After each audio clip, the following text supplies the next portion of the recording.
नमस्कार दोस्तों। आशा करते हैं कि आप लोग बहुत अच्छे होंगे और जिस चेहरे को आप देख रहे हैं ये किसी परिचय के मोहताज नहीं, लेकिन समय इतना नाजुक कर देता है, आदमी बाद में सोचता है कि अब आपके साथ होने वाला क्या है।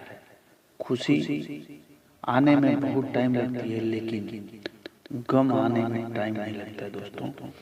तो जिस चेहरे को आप देख रहे हैं, आज वह चेहरा छुपा छुपा के भागने पर मोहताज हो गया। तो दोस्तों, कभी खुशी कभी गम तो लगा ही रहता है, और हम इस वीडियो को दिखाने का मेरा यह मकसद है कि कभी भी अपने आप को गुरूर मत करिएगा। दूसरी बात यह है कि इस लड़की के पास कुछ नहीं है, सिर्फ चेहरा है।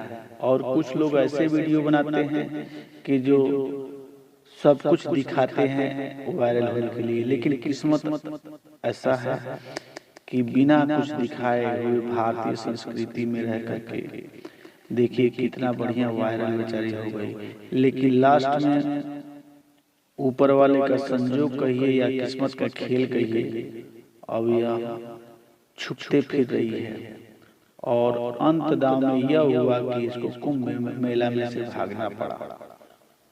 तो दोस्तों, अगले वीडियो के लिए बने रहिए।